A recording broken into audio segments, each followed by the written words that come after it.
Hey, so tonight we're going to talk about something they definitely didn't teach you in history class, the incredible women who basically ran the Wild West from behind the scenes. I'm talking about madams, those shrewd businesswomen who turned what most folks considered sinful into serious empire building. Oh, and if you're enjoying these stories, I'd really appreciate a like or subscribe. Super curious where you're all listening from, so drop a comment with your location and what time it is there. Always blows my mind how people are falling asleep to this all over the world. All right, find that cozy spot, take a nice slow breath and just let your body sink into whatever you're lying on. We're heading back to the American frontier of the 1870s and trust me, you're going to be real grateful for that mattress by the time we're done. So congratulations! You just woke up in a cramped room above a Wild West saloon. The first thing that hits you is the smell, not just body odour, though there's plenty of that. It's a complex mixture of wood smoke from the pot-bellied stove in the corner, cheap perfume trying to mask everything else, and the unmistakable scent of last night's whiskey and tobacco that seems permanently embedded in the rough wooden floorboards. Your nose wrinkles as you catch another layer, horse manure from the street below wafting through the thin cotton curtains that barely cover the single window. The sounds come next, a piano being tuned somewhere downstairs, the notes repeating and adjusting, the clatter of a wagon passing by on the dusty street, wheels catching on the uneven ground, voices calling to each other, a mixture of English, Spanish, and what sounds like German. A woman's laugh, sharp and practiced, cuts through it all. You're lying on a narrow iron bed frame with a lumpy horsehair mattress that pokes in all the wrong places. The scratchy wool blanket covering you is faded red, once fancy, but now worn thin in spots. No sheets, those are for the high-class establishments, and this ain't one of them. Next to the bed sits a chipped ceramic wash basin with water that's already gone lukewarm, a sliver of harsh lye soap beside it. The room itself is tiny, just enough space for the bed, a wobbly three-legged table with a coal oil lamp and a battered trunk that holds all the worldly possessions of whoever calls this place home. The walls are thin enough that you can hear someone snoring in the next room. On a nail by the door hangs a faded calico dress, a pair of worn leather boots beneath it. Welcome to 1878. This is life for a soiled dove in a western mining town. Good news, you're not actually one of the working girls. Bad news, you're the madam who runs this place. In the American West of the 1870s and 1880s, being a madam was pretty much the only route to independent wealth that a woman could have. Think about it. Women couldn't vote. Most respectable jobs were closed to them. They couldn't get business loans from banks. Hell, they could barely own property in most places without some man's name attached to the deed. But madams, these women found the loophole in society's rules. You swing your legs over the side of the bed, your muscles complaining with every movement. Running a brothel isn't exactly restful work. You've been up until the early hours, making sure the customers behaved themselves, that the money changed hands properly, that none of your girls were being mistreated or holding back on your cut. Your head throbs slightly from the 2 glasses of whiskey you allowed yourself. Good for business to drink with customers, bad for your head the next morning. As you stand, your bare feet meet rough wooden planks that haven't seen a proper scrubbing in years. There are gaps between some boards wide enough to see the saloon below. Splinters are a daily hazard. You reach for a worn cotton wrapper to throw over your chemise before heading to the wash basin. The water is cold now, but you splash some on your face anyway. No mirror here. Those are expensive and easily broken in a place where drunken cowboys and miners are frequent visitors. You know your face by feel anyway. The lines at the corners of your eyes that weren't there 5 years ago. The set of your mouth that's grown harder over time. You're 35 now, been running this place for nearly 7 years. Not the fanciest brothel in town, but not the worst either. You've got 6 girls working for you, 3 in rooms along this narrow hallway, 3 more in the small building out back. Most madams in town started out as working girls themselves. Some still take special customers, the wealthy ones, the ones with power who might be useful, but not you. You figured out early that the real money wasn't in selling your own company, but in taking a percentage from others. Downstairs, you hear the bartender starting his day, glasses clinking as he sets up. Time to get moving. You've got supplies to order, a sheriff to pay off, and a new girl arriving on the afternoon stage who needs to be shown the ropes. You pull on a dark blue skirt and white shirtwaist, practical clothes for the business side of your day. Later, you'll change into something more impressive. Silk, if you've got it. Velvet, if you don't. Part of being a successful madam is looking the part. The customers expect it, and appearances matter in this business. The famous madams like Mattie Silks in Denver or Jenny Rogers knew exactly how to use their appearance to project success. If you look successful, you attract a better class of customer and can charge higher prices. It's basic business sense, but with a feminine twist. These women wore the finest dresses, dripped with jewelry, and made sure everyone in town knew they were doing well. Speaking of Mattie Silks, there's a story that when she first arrived in Denver in the 1870s, she rolled into town with 4 girls she'd hired in Kansas City, but they didn't just travel straight there. Mattie was smart. She had what she called a portable boarding house set up in her coach. The girls conducted business at every mining camp along the way. By the time they reached Denver, they'd already made enough to set up shop in style. That's the kind of thinking that separated successful madams from the rest. They saw opportunities where others just saw hardship. You tighten the laces of your boots, wincing as they press against a blister from yesterday. Comfortable footwear isn't really an option in your line of work. The dainty boots with their pointed toes and 2-inch heels are murder on your feet, but they're part of the uniform. At least you're not wearing the corset yet. That torture device can wait until evening. As you finish dressing, your mind runs through the accounts. Last night was profitable. A payday for the mines means free-spending customers. You keep the books yourself, not trusting anyone else with the figures. In your bottom drawer, under a false panel, sits a leather-bound ledger with every transaction carefully noted. Another book, the one you'd actually show if some do-gooder lawman came asking questions, sits in plain sight with considerably smaller numbers.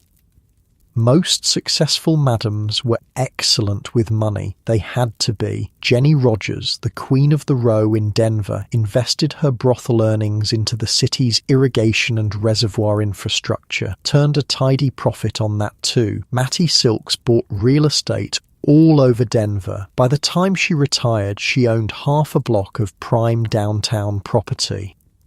The system worked like this. A girl might charge $5 for her company. That same $5 covered her room and board at your establishment. Anything she made beyond that basic amount could be used for clothes, medicine, or saved for the future. But some madams weren't that generous. If a girl didn't make a minimum, she might find herself out on the street. Business was business after all.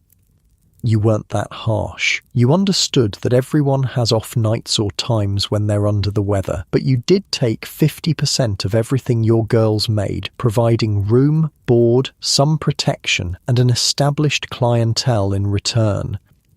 Beyond the basic exchange of services, there was alcohol, lots of it, watered down and marked up by as much as 60%. That's where the real money was. Get the customers drinking, get them paying for drinks for the girls, which were mostly coloured water, and the profits rolled in. Some saloon girls earned commissions on the drinks they sold, but that money usually went right back to the madam to cover the cost of fancy clothes or other necessities. You make your way downstairs, each step on the narrow staircase creaking loudly enough to announce your arrival. The saloon is quiet this early, just the bartender wiping down the already spotless bar top with a rag that's seen better days. He nods at you respectfully. He knows who signs his pay vouchers. "Morning, Ms. Catherine," he says, using the name you've adopted for your business dealings. Your real name hasn't passed your lips in years. Most madams operated under assumed names. It was safer that way. "Morning, Thomas. Any trouble after I turned in?" you ask, surveying the room for damage from last night's festivities. "Nothing worth mentioning. Had to escort Mr. Wilson home again. Man can't hold his liquor worth a damn." You nod, making a mental note to suggest to Mr. Wilson's wife that she might want to keep a closer eye on her husband's whereabouts. Not that you'd actually say anything. Discretion is another cornerstone of your business, but it's good to keep track of which customers might become problems. The saloon itself is fairly typical for a mining town. Long bar along one wall, scarred from years of bottles and glasses and occasionally knives. A dozen small tables with mismatched chairs. A small raised platform at the far end serves as a stage for the piano player and occasionally a singer, if you can find one who won't rob you blind. The walls are decorated with faded prints of racehorses and hunting scenes torn from Eastern magazines, plus a large cracked mirror behind the bar that makes the room look twice as big. It's not the House of Mirrors in Denver, with its ceiling-to-floor looking glasses and velvet furniture, but it serves its purpose. Men don't come here for the decor anyway. A sharp knock at the back door pulls you from your thoughts. It's too early for customers. Must be the supply wagon, with the weekly delivery of whiskey and beer. "I'll get it," you tell Thomas, heading toward the storeroom. It's not the supply wagon. Instead, you find yourself face to face with Sheriff Mills, his expression grim beneath his bushy moustache. Your heart sinks. This can't be good news. "Morning, Catherine," he says, removing his hat. At least he's being polite. That's something. "Sheriff, what brings you by so early? Our usual arrangement isn't due until Friday." The arrangement being the monthly payment that ensures the sheriff finds more important things to do than raid your establishment. Not about that. There's been some trouble over at Lily's place. Lily ran a smaller brothel on the edge of town, catered to minors mostly, the ones who couldn't afford your prices. "What kind of trouble?" you ask, already suspecting the answer. "She's dead, stabbed, one of her girls too." A chill runs through you despite the growing warmth of the morning. This business has always been dangerous, but murders aren't common, even in a rough town like this. "Any idea who did it?" The sheriff shakes his head. "Working on it. Just thought you should know. Might want to be extra careful for a while." You nod, your mind already racing through the implications. You'll need to hire an extra man for security, warn the girls to be especially watchful, maybe raise prices temporarily to cover the additional expense. "Thanks for letting me know," you say, reaching into your pocket and pulling out a silver dollar. Not a bribe exactly, just a token of appreciation for the warning. The sheriff pockets it without comment and replaces his hat. "Take care, Catherine." After he leaves, you lean against the doorframe for a moment, letting the reality sink in. Lily, dead. You didn't know her well. Competition keeps its distance, but she'd been around for years. A fixture in town, just like you. It's a stark reminder of the precarious position you occupy. For all the money you've made, for all your business acumen and careful planning, you're still just a madam in a town that tolerates your presence, but would shed no tears at your passing. This is the reality that women like Mattie Silks, Jenny Rogers, and countless others faced every day. They built empires out of desire and loneliness, made fortunes where other women couldn't even find jobs, but they always existed on the edge of disaster. One angry customer, one jealous competitor, one moral crusade by the townspeople, and everything they'd built could disappear overnight.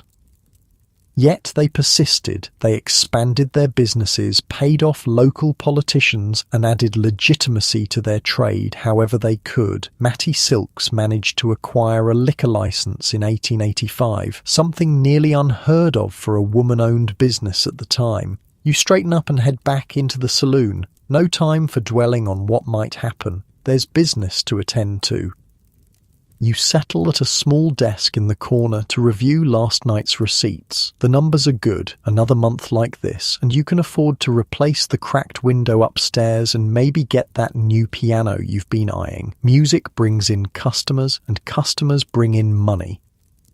The economics of running a brothel in the Wild West were straightforward but required careful management. Alcohol sales provided steady income. Special services brought in larger sums but were more irregular. Rooms could be rented by the hour or the night, depending on the customer's needs and wallet size. Everything had its price, clearly established and non-negotiable.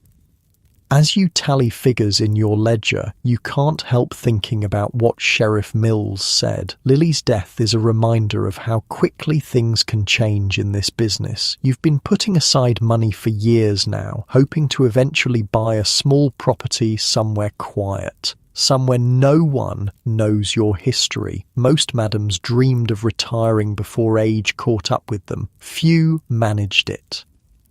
The famous Pearl DeVere of Cripple Creek tried to maintain her business well into her 30s, throwing elaborate parties and charging astronomical sums for her company. She died of a morphine overdose in 1897 after one such celebration. Jenny Rogers ran her House of Mirrors into the early 1900s, but the life took its toll on her health and spirit.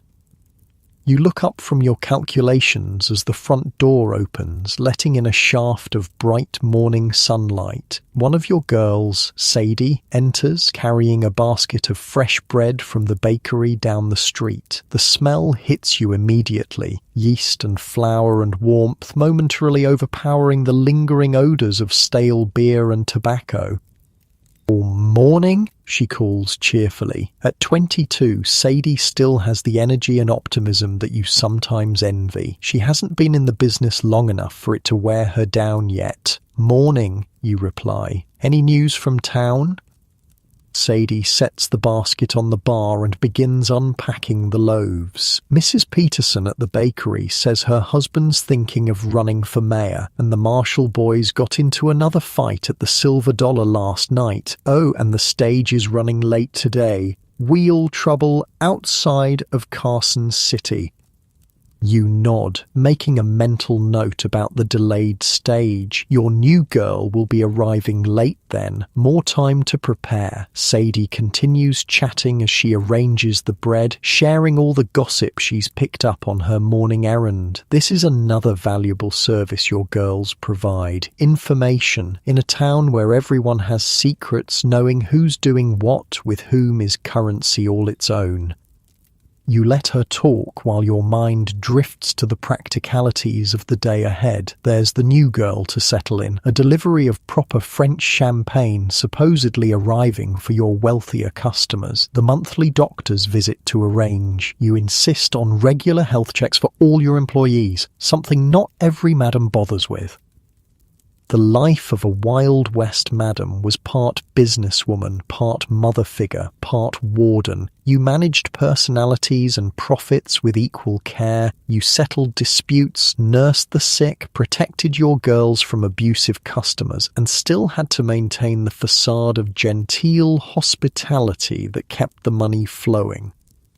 And despite all that work and all that risk, society would never acknowledge your contributions or success. The same townspeople who visited your establishment under cover of darkness would cross the street to avoid you in daylight. The businessmen who invested your money and profited from your success would never introduce you to their wives. You existed in a liminal space, essential to the functioning of the community, but officially invisible. Yet the madams of the West were often among the wealthiest and most influential women of their time. They owned property when most women couldn't. They ran businesses when most women were limited to domestic work. They built fortunes when most women were financially dependent on men. As the morning stretches on, the saloon begins to come to life around you. The piano player arrives, his clothes rumpled from sleeping wherever he found space last night. More of your girls appear, some bright-eyed and ready for the day, others still fighting off sleep or the effects of last night's drinks. Thomas starts slicing the fresh bread for the simple lunch you offer. Bread, cheese, and occasionally stew if business has been good. You stretch, feeling the tightness in your shoulders release just a bit, getting more comfortable in your chair as the warmth of the day starts to seep through the thin walls. Your body softens slightly, sinking deeper into the wooden seat. There's still so much to do, but for a moment, you allow yourself to relax, to breathe, to simply be. The rhythms of the day continue around you as you settle deeper into this moment of quiet. You hear someone sweeping upstairs, the soft whisper of a broom against wooden floors. The smell of coffee brewing now joins the fresh bread. Your muscles release a little more tension as you adjust your position. That's it, nice and easy. Your breathing naturally slows as you watch the dust motes dancing in the beam of sunlight coming through the window. You feel yourself becoming more comfortable with each breath. In this rare moment of stillness, you observe the saloon slowly awakening, the girls moving through their morning routines, a yawn escaping your lips as the warm spring air drifts through the open doorway where the sheriff had been standing only moments ago. The moment of peace is broken by the sound of shattering glass upstairs, followed by cursing. You sigh. The life of a madam is never quiet for long. I'll deal with it, you say to Thomas, who's already looking toward the ceiling with concern. The stairs creak under your boots as you climb back to the second floor. The noise came from Rose's room. She's one of your newer girls, barely 20, with a temper that flares hot and fast. Everything all right in there? You call through the thin door. Fine, comes the sharp reply, followed by the sound of something else breaking. You don't bother knocking. As madam, every room in this establishment is yours to enter as needed. The door swings open to reveal Rose, standing amid the shards of what used to be a porcelain wash basin. Her face is flushed, eyes bright with anger or tears or both. Want to tell me what that was about? You ask, careful to keep your voice neutral. You've learned that in this business, judgment only makes situations worse. Johnny Wilson promised to take me away from here, she says, her voice cracking. Said he was saving up to buy us a little place outside of town. Then I saw him this morning heading into the stagecoach office with Martha from the millinery shop. They had bags packed. You've heard this story before. Different names, different details, but always the same ending. Some customer makes promises to a girl, fills her head with dreams of respectability and escape, then disappears. Sometimes they just leave town. Sometimes they show up again next payday, pretending the promises were never made. That basin's coming out of your earnings, you say, because business is business, but your tone is gentler than your words. Get cleaned up and come downstairs for some breakfast. I've got a new dress that might fit you. Green silk would look good with your hair. It's a small kindness, but in this world, small kindnesses are sometimes all you can offer. Rose nods, wiping at her eyes with the back of her hand. back downstairs, you find more of your girls have emerged from their rooms. Lucy, the oldest at 29, is helping Thomas slice bread. Mary and Beth, sisters who came west after their parents died in a factory fire back east, are sweeping the floor and arranging chairs. Everyone has a job to do before the customers arrive later. This was how the better brothels operated, like well-managed households. The women weren't just there for the customers' pleasure. They maintained the establishment, prepared food, kept the place clean and orderly. Some madams insisted their girls learn to read and write, to speak properly, to discuss current events. The more accomplished the girls, the higher the prices that could be charged. Jenny Rogers was famous for being selective about her soiled doves. She chose only the most attractive, well-mannered young women for her house of mirrors. She clothed them elegantly, housed them in luxurious surroundings, and charged accordingly. Her establishment became known as one of the finest brothels in the West, attracting wealthy businessmen, politicians, and visitors who wanted more than just a quick transaction. Your place isn't quite that fancy, but you have standards. Your girls don't work if they're sick or injured. They get regular medical examinations. You don't allow excessive drinking while they're working, and you keep a close eye on customers who might become violent.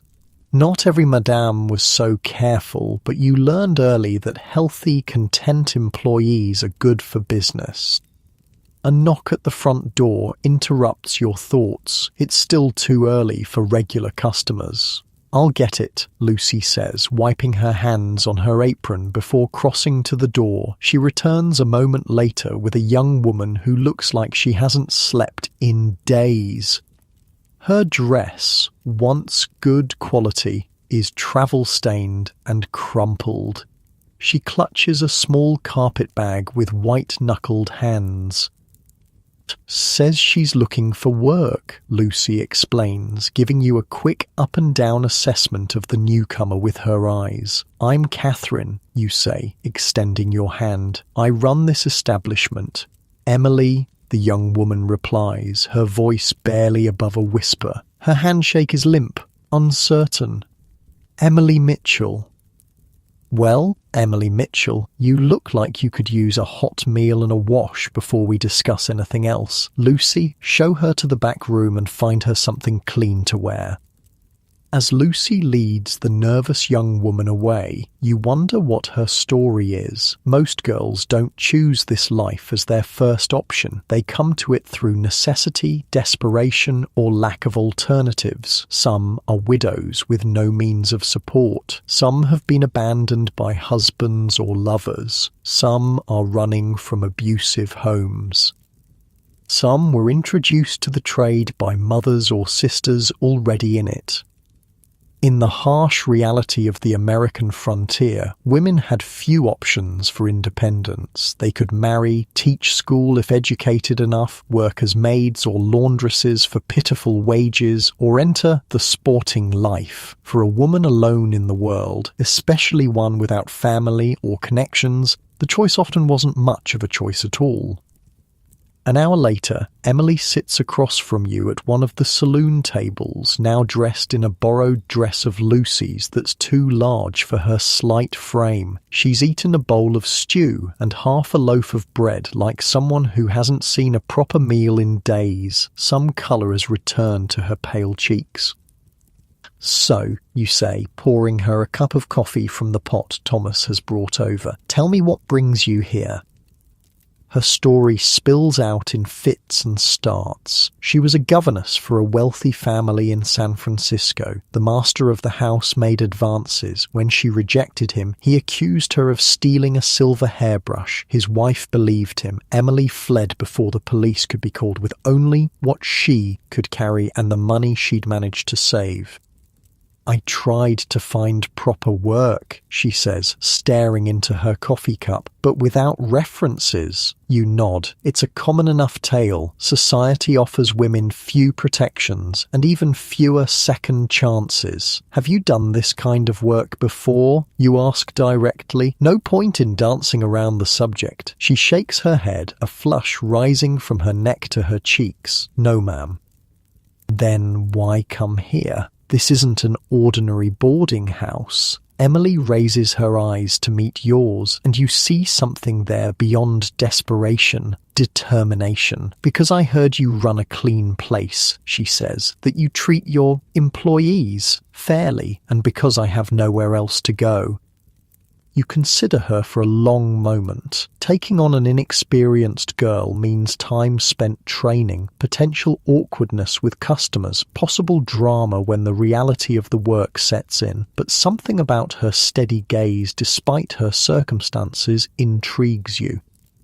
We'll try a week, you decide. You'll start by helping with the cleaning and serving drinks. If that goes well, we'll discuss the rest. Lucy will show you the ropes. You'll get room and board plus 10% of what you make. After the first month, if you're still here, that goes up to 20%.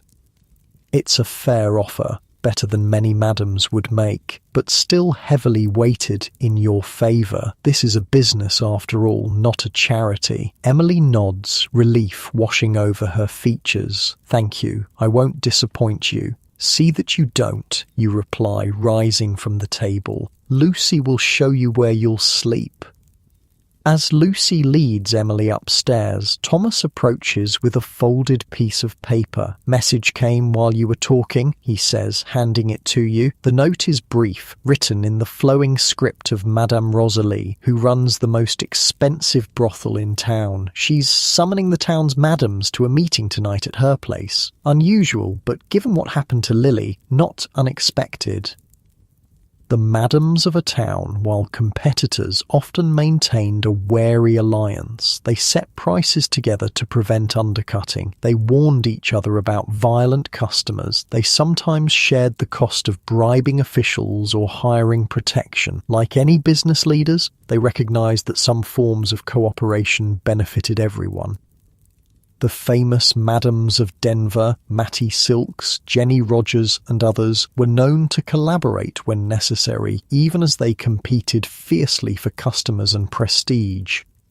When the city council tried to shame them by requiring prostitutes to wear yellow ribbons, they turned the ordinance on its head by dressing entirely in yellow from head to toe, creating a spectacle that eventually forced the council to rescind the order. You fold the note and tuck it into your pocket. The meeting will mean leaving the saloon during evening hours. Not ideal, but necessary. You'll have Thomas watch things while you're gone. The day progresses with the usual tasks. You review supplies with Thomas, making note of what needs ordering. You settle a minor dispute between Mary and Beth over a borrowed hairpin that escalated into accusations about a stolen customer. You review the books again, considering whether it's time to raise prices. The new mining operation that opened north of town has brought in workers with money to spend. By late afternoon, the saloon is ready for business. The floors have been swept, the spittoons emptied and cleaned, the bar stocked. Fresh sawdust has been scattered across the floor to absorb spills and make cleanup easier tomorrow. The piano has been tuned as best as your regular player can manage with his limited skills. The girls are dressing for the evening, transforming from the practical women who cleaned and cooked all day into the fantasy figures who will entertain tonight. Corsets tightened to create exaggerated hourglass figures, hair arranged in elaborate curls and waves. Rouge applied to cheeks and lips, perhaps a bit of powder to hide blemishes or signs of fatigue. You retreat to your own room to change as well. The practical business clothes of the day are replaced by a gown of deep burgundy satin, still elegant despite being several years out of fashion. A gold locket hangs at your throat, a gift from a customer years ago who had more money than sense. Your hair, showing threads of grey now, is pinned up in a style that suggests sophistication without trying too hard for youth. The transformation isn't just physical. As you dress, you feel yourself becoming the persona your customers expect, worldly, slightly detached, with a seen-it-all air that somehow remains approachable. Being a madam is a performance as much as it is a business position.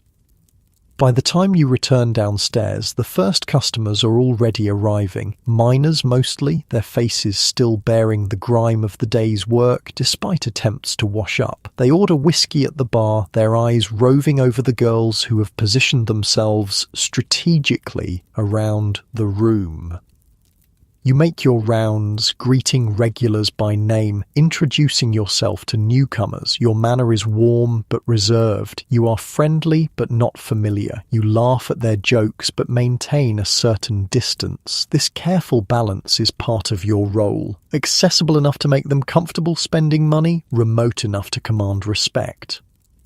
The evening proceeds as most do.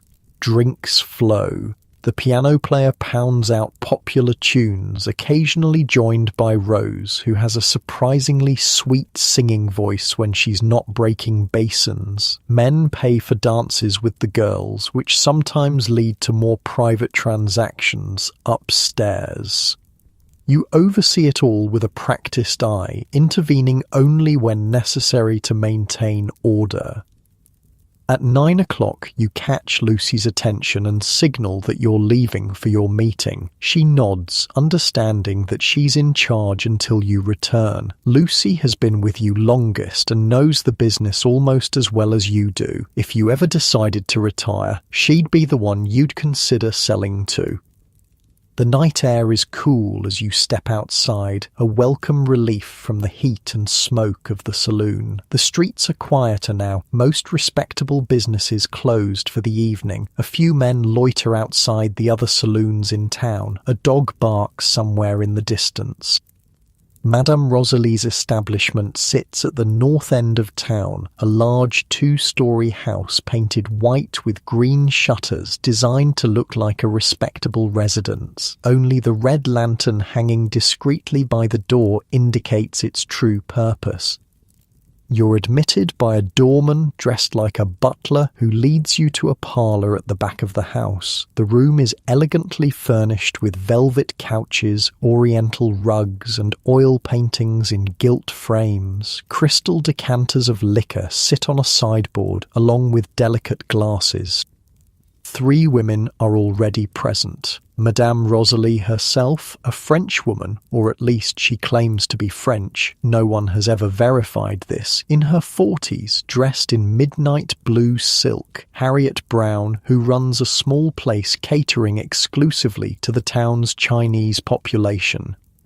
And Sarah Jenkins, whose establishment sits on the opposite end of town from yours, serving mainly cowboys and cattlemen passing through. Greetings are exchanged with formal politeness. Drinks are poured. Only when everyone is settled does Madame Rosalie address the reason for the gathering. "I assume you've all heard about Lily," she says, her accent thickening as it always does when she's concerned. Everyone nods. News travels fast in a small town, especially news like that.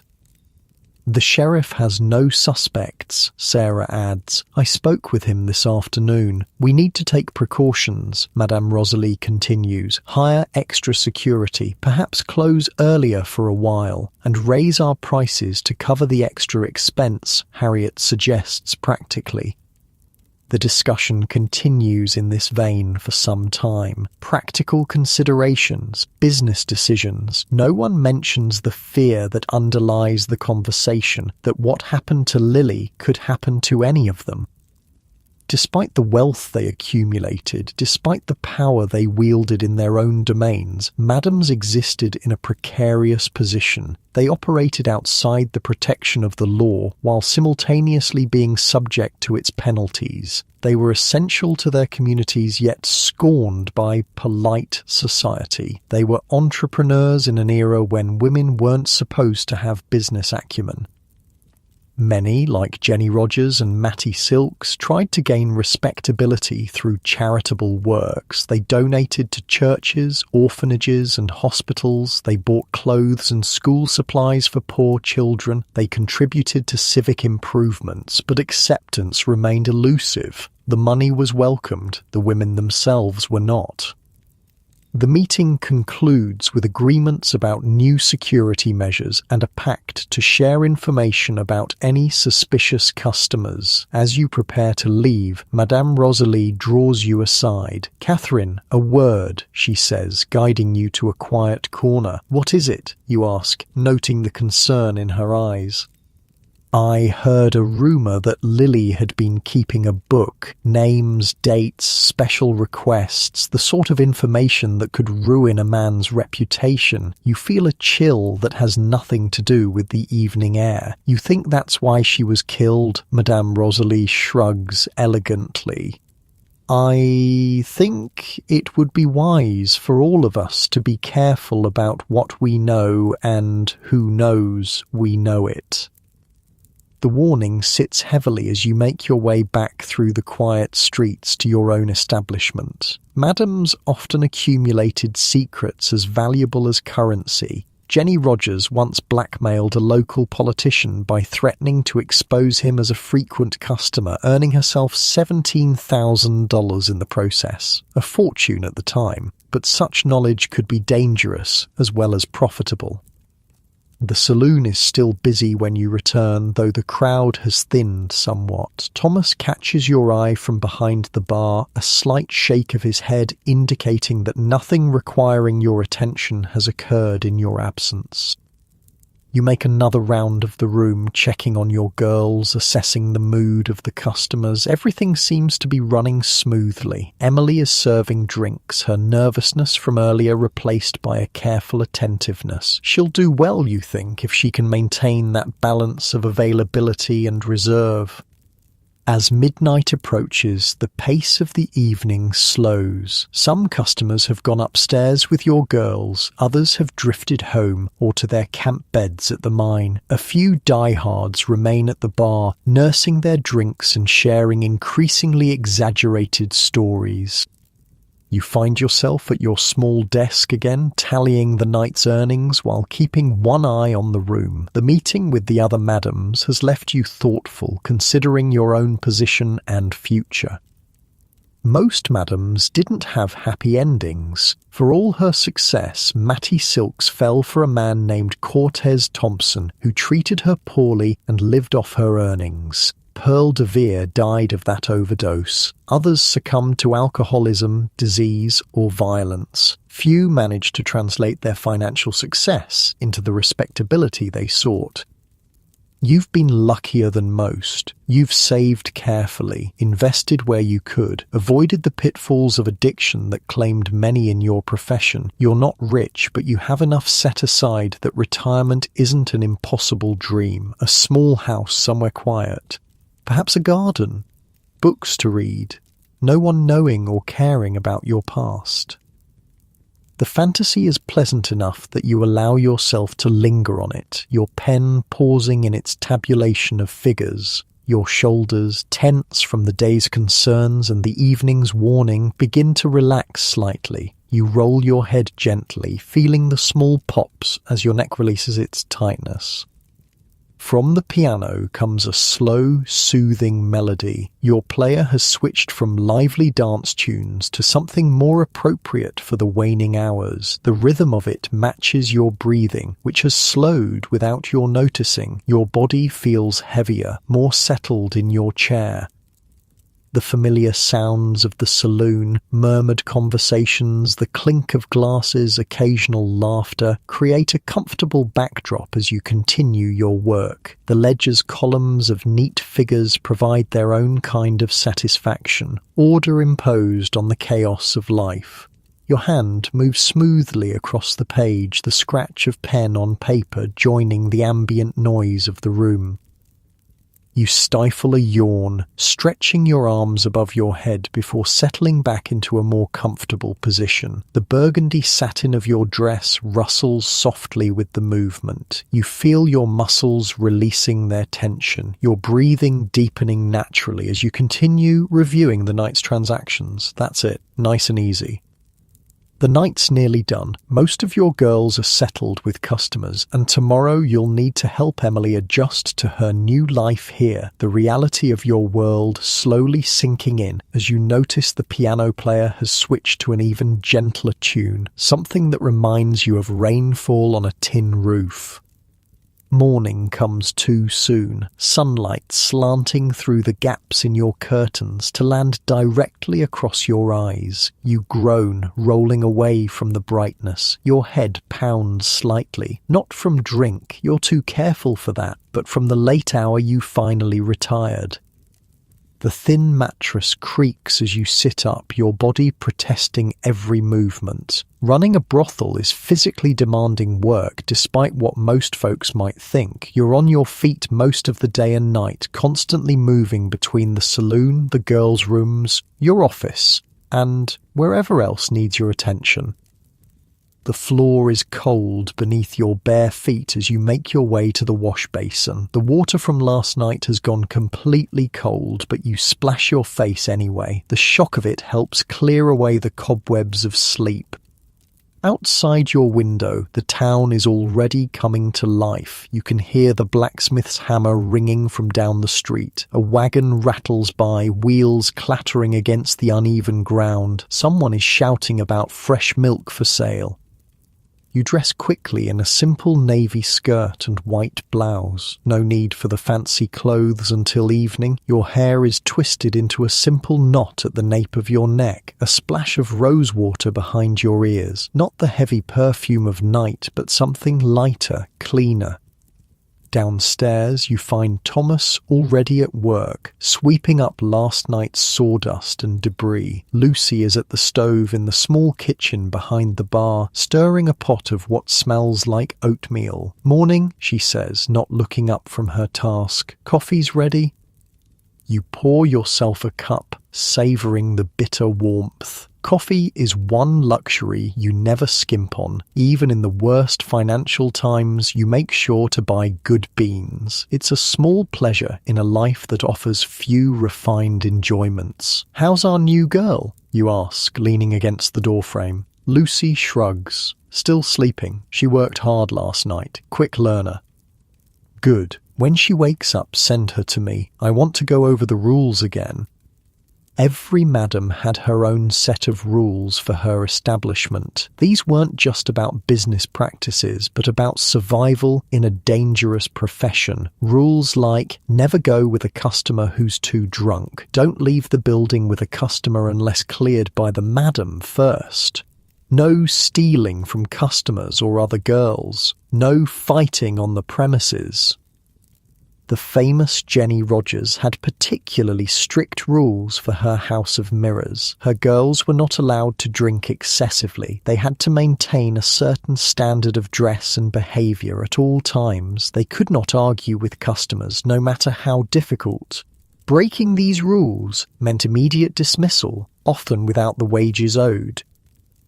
Such strictness might seem harsh, but it was necessary. A brothel was judged by the behaviour of its women. A place where the girls were drunk, slovenly, or argumentative wouldn't attract the high-paying customers that made the business profitable. You're halfway through your coffee when there's a sharp knock at the front door. Thomas looks to you questioningly. "I'll get it," you say, setting down your cup. When you open the door, you find a young man in a crisp deputy's uniform, his badge still shiny enough to suggest it's relatively new.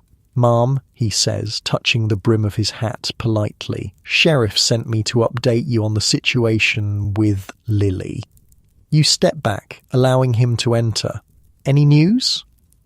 "They caught the fella who did it," the deputy says, looking uncomfortable in the saloon despite its emptiness. "Drummer passing through town, had blood on his clothes and Lily's brooch in his pocket. Did he say why?" The deputy shifts his weight. "Said she laughed at him when he couldn't perform." You nod, unsurprised. Male pride is a dangerous thing, especially when wounded. You've seen violence erupt over less in your years running the saloon. Sheriff wanted all you ladies to know it's handled, the deputy continues. No need for extra worry. Thank the sheriff for the information, you reply formally. Will there be a trial? The young man looks even more uncomfortable. No, ma'am. He, tried to escape custody this morning. Sheriff had to shoot, which means the sheriff or one of his men took care of the problem permanently, saving the town the expense and trouble of a trial for the murder of a prostitute. You're not shocked. In frontier justice, some lives counted more than others. After the deputy leaves, you share the news with Lucy and Thomas. There's a momentary silence as you all absorb the implications. Should I tell the girls when they wake up? Lucy asks. You consider this. Yes, but keep it simple. Man responsible is dead. No need for details that'll just upset everyone. The morning progresses with its usual routines. Girls emerge from their rooms one by one, some alone, some with customers from the night before who sheepishly make their way out the back door. The air fills with the domestic sounds of women living in close quarters, complaints about borrowed items not returned, arguments over whose turn it is to help with breakfast, gossip about customers and each other. Emily appears last, her borrowed dress wrinkled from sleep. She looks better than yesterday, less desperate, more composed. Her eyes find you across the room, and she makes her way over. Madame Catherine, she says formally, Lucy said you wanted to see me. Yes, you reply, gesturing to a table in the corner where you can have some privacy. Sit down.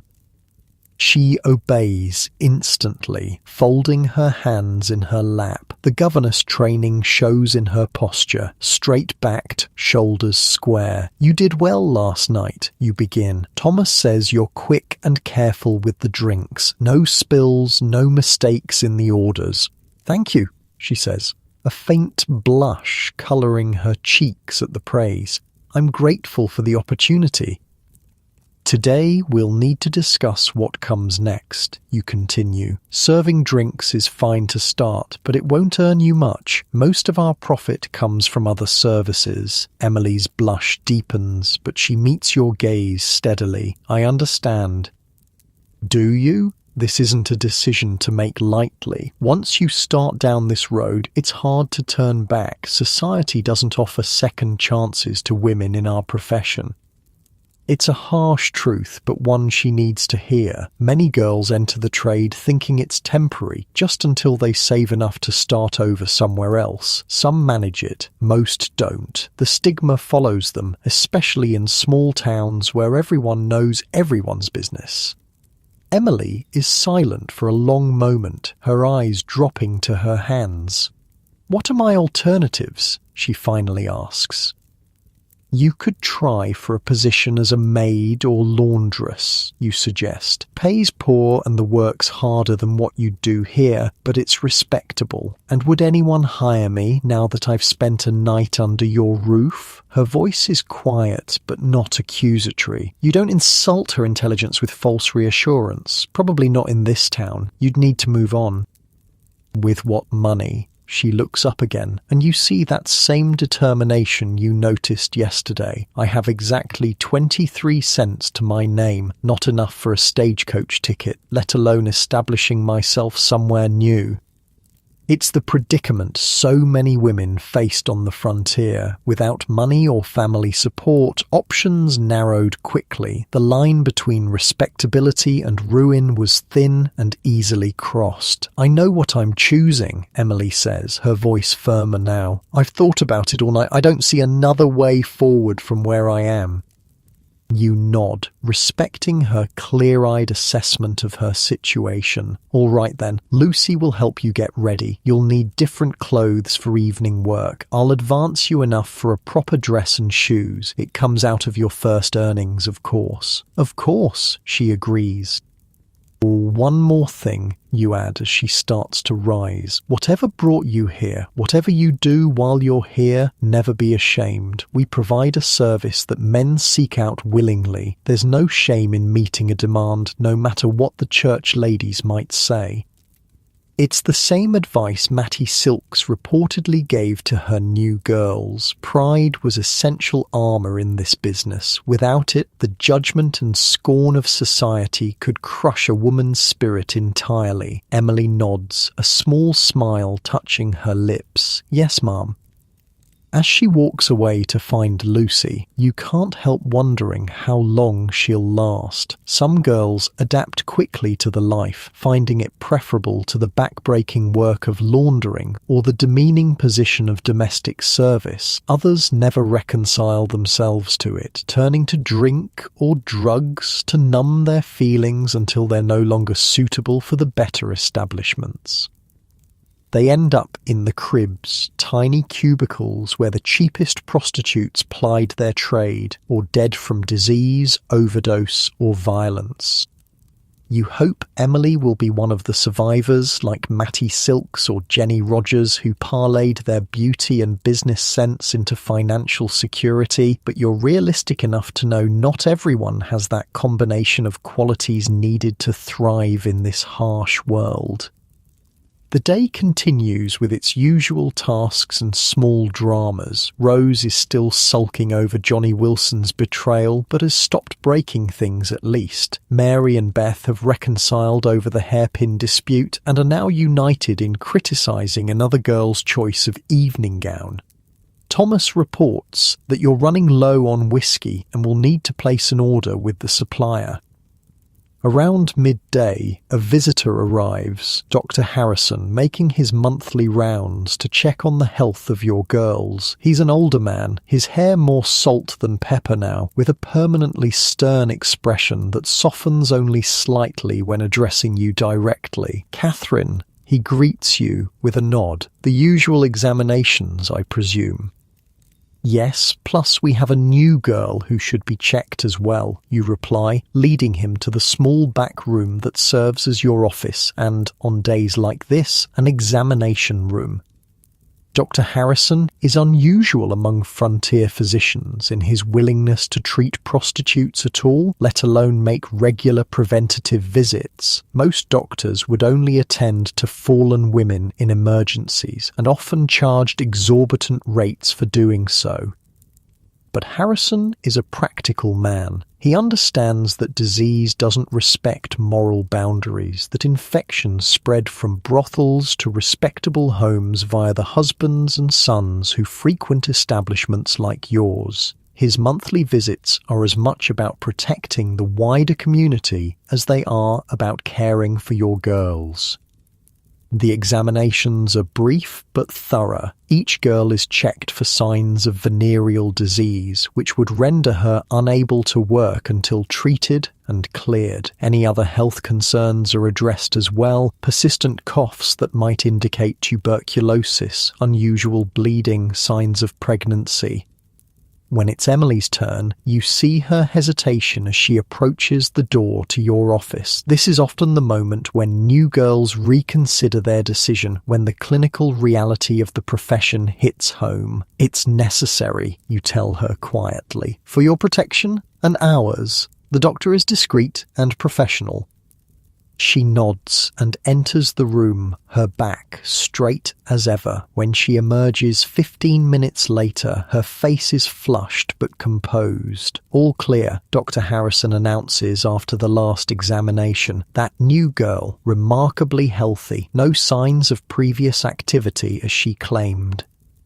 You pay his fee, higher than what he charges respectable households, but fair considering the risk to his reputation, and see him out through the back door. It wouldn't do for his regular patients to know he visits your establishment, even in a professional capacity. As afternoon stretches toward evening, the pace of activity in the saloon increases. Girls who've been mending clothes or writing letters to family, always with fictitious details about their employment, begin preparing for the night ahead. Thomas stocks the bar and makes sure the spittoons are empty and cleaned. The piano player arrives, slightly less rumpled than yesterday, and begins warming up with scales and simple tunes. You retreat to your room to change into your evening attire, a gown of deep green velvet tonight, slightly out of fashion but still impressive with its tight bodice and flowing skirt, a different piece of jewellery, pearl earrings that were payment from a customer who ran short of cash one night. Your hair is arranged more elaborately, with combs holding the grey-streaked mass in a style that suggests elegance without trying too hard for youth. When you return downstairs, you find Emily transformed as well. Lucy has found her a dress of pale blue silk, slightly worn at the seams but still pretty. Her hair has been curled and pinned up, with a few strategic tendrils left to frame her face. Rouge has been applied to her cheeks and lips, darkening their natural colour just enough to be noticeable in the dim evening light of the saloon. "Will I do?" she asks, turning slowly for your inspection. "You'll do," you confirm, noting with approval that Lucy has chosen a colour that complements Emily's fair colouring and a style that makes the most of her slender figure. Presentation matters in this business. As the evening begins and customers start to arrive, you watch Emily carefully. Her first night as more than just a drink server will set the tone for her time in your establishment. She seems nervous but determined, laughing at the right moments, accepting drinks bought for her, though you notice she's barely sipping them. Smart girl, allowing men to lead her in clumsy dances to the piano's music. Around 9, you see her speaking intently with a middle-aged man dressed in the clothes of a store clerk or minor businessman. He's not handsome, but is clean and appears sober, a reasonable first customer. After a few minutes of conversation, they both glance toward you. You give a slight nod, and Emily leads him toward the stairs. This is how most transactions occurred in the better brothels. No crude bargaining or explicit discussion of services in the public areas. The girls knew the standard prices for different activities. The men either knew as well or were discreetly informed. The madam's approval was sought before proceeding upstairs. It maintained the illusion of gentility that separated parlour houses from the cribs. Emily returns downstairs about 45 minutes later, her expression neutral as she makes her way to the small desk where you keep the night's accounts. She hands you several bills, which you count and note in your ledger before returning a small portion to her percentage, as agreed. "Everything all right?" you ask quietly. She nods, a small smile that doesn't quite reach her eyes lifting the corners of her mouth. "Fine. He was polite." "Good. Take a short break if you need it, then back to the floor." The night progresses smoothly. Your regulars are in good spirits. A new vein of silver has been found in the North Mine, promising steady work for months to come. The piano player is in rare form, his fingers dancing across the keys with unusual skill. Even Rose seems to have recovered from her heartbreak, laughing brightly with a group of cowboys fresh from a cattle drive. Around midnight, a commotion at the front door draws your attention. A group of men in dusty trail clothes have arrived, their loud voices suggesting they've already been drinking elsewhere. Their leader, a tall man with a week's growth of beard and a scar running along his jawline, scans the room with the predatory gaze of someone looking for trouble rather than pleasure. You make your way toward them, your expression pleasant but watchful. New customers are always welcome, but not those who might disrupt your carefully maintained establishment. "Gentlemen," you greet them, positioning yourself so that Thomas behind the bar has a clear view of the situation. "Welcome to the Silver Star. What can we offer you this evening?" The scarred man's eyes assess you with a coldness that makes your spine stiffen. "Whiskey," he says shortly. "And girls. Been on the trail 2 weeks." "Of course," you reply smoothly. "Thomas will serve you drinks. The girls will join you when they're available." Most of your women are already occupied with other customers, a fact the newcomers clearly note with dissatisfaction. Only Emily and one other girl, Sarah, are currently unaccompanied. The men settle at a table, ordering a bottle of your cheapest whiskey. They drink quickly, their loud conversation and occasional bursts of harsh laughter creating an undercurrent of tension in the previously relaxed atmosphere. When Sarah approaches their table, offering to join them, the scarred leader pulls her roughly onto his lap. She maintains her professional smile, but you can see the discomfort in her eyes. You move closer, ready to intervene if necessary. "What's your name, girl?" the man asks, his voice carrying across the now quieter room. "Sarah," she replies, trying to shift to a more comfortable position on his knee. "Sarah," he repeats, taking another swig of whiskey. "You look like a girl I knew in Abilene. She wasn't friendly enough. Hope you're friendlier." The implied threat hangs in the air. Thomas has moved from behind the bar, positioning himself near the table. Your other customers are watching warily, some edging toward the door. Violence in a brothel was bad for business. It scared away the better class of customer and attracted the kind you didn't want. "Why don't I show you just how friendly I can be?" Sarah suggests, standing and offering her hand to the man. It's a skilled attempt to move the situation upstairs, away from the public area where trouble could spread. For a moment, it seems to work. The man grins and starts to rise. Then his gaze falls on Emily, who is trying to make herself inconspicuous near the piano. "Wait," he says, sitting back down. "I want that one. The new one." Emily freezes, her eyes darting to you in alarm. You move forward smoothly, inserting yourself between her and the scarred man's line of sight. "I'm afraid Miss Emily is not available at the moment," you say firmly. "She's promised to another customer who's just stepped out temporarily, but Sarah here is one of our most popular girls. You'd be fortunate to have her company." The man's eyes narrow, his hand moving to rest on the gun at his hip. "I said I want that one." The atmosphere in the room has changed completely now. Your regular customers are edging toward the exits. The piano player has stopped mid-song. Thomas has moved closer, his hand beneath the bar where you know he keeps a shotgun. These were the moments that defined a madam's authority. How you handled difficult, potentially violent customers determined whether your establishment was seen as safe and orderly or chaotic and dangerous. Matty Silks was known for personally ejecting troublemakers, sometimes at gunpoint. Jenny Rogers employed bouncers to handle problems before they escalated. You don't have bouncers, but you do have Thomas, and you have your own reputation for running a place where the girls aren't mistreated, even by paying customers. "Sir," you say, your voice level but firm, "in my establishment, the girls choose their customers as much as the customers choose them. If you can't accept that, there are other places in town that might better suit your needs." The man stands slowly, his hand still resting on his gun. His companions rise as well, forming a loose semicircle behind him. "Are you refusing to serve us?" he asks, his voice dangerously quiet.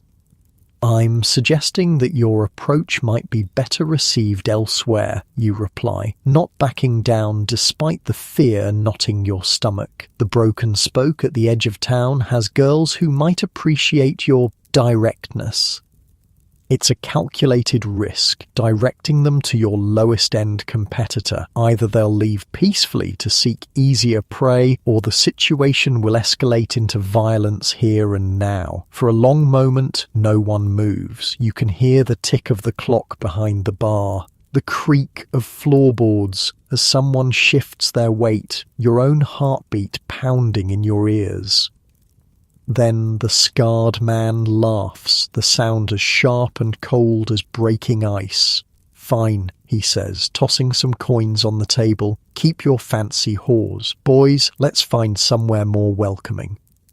As they file out, their threatening presence leaving with them, you feel the tension in your shoulders begin to ease. The room seems to collectively exhale. Thomas moves his hand away from whatever weapon he was gripping beneath the bar. "Thank you," Emily says quietly from behind you. You turn to find her pale but composed. "Part of the job," you reply with a shrug that belies the residual fear still coursing through you. "We take care of our own here." It was true. Despite the competitive nature of the business, despite the harsh economic realities that sometimes forced madams to make difficult decisions about which girls to keep and which to let go, the better brothels operated as communities. The women looked out for each other, shared resources, celebrated each other's successes, and mourned each other's losses. Mattie Silks was known for nursing sick girls back to health rather than simply replacing them as some madams did. Jenny Rogers loaned money to women trying to establish their own businesses outside the trade. Fanny Porter, a famous Texas madam, maintained relationships with her former employees long after they'd left her establishment, often helping them find husbands or respectable positions. In a world that offered women few protections, they created their own safety nets. The rest of the night passes without incident. The scarred man and his companions don't return. Your regular customers gradually filter back in as word spreads that the trouble has moved on. The piano music resumes. Drinks flow. Business continues. By the time you close up around 2 in the morning, you're exhausted. The confrontation drained what energy you had left after a long day. Your feet ache in your too tight boots. Your back protests from hours of maintaining perfect posture. Even your face is tired from the constant performance of being the unflappable Madame Catherine. You dismiss Thomas for the night, assuring him you can handle the final lockup. The girls have all retired to their rooms, some alone, some with customers who've paid for the whole night. The saloon is quiet, except for the occasional creak of the building settling. As you make your final rounds, checking that doors are locked and lamps extinguished, you find Emily sitting alone at the bar, a barely touched glass of whiskey in front of her. "Long day," you comment, sliding onto the stool beside her. She nods, staring into her drink. "Is it always like this?" "Like what?" "So," she gestures vaguely. "Intense. That man tonight. The way you handled him." You consider her question, wanting to be honest without scaring her further. Not every day, but often enough that you need to be prepared. She takes a small sip of whiskey, grimacing at the taste. "I thought I understood what I was getting into, but I didn't, did I?" "Few do at the start," you admit. "It's not an easy life, but it's not all bad either."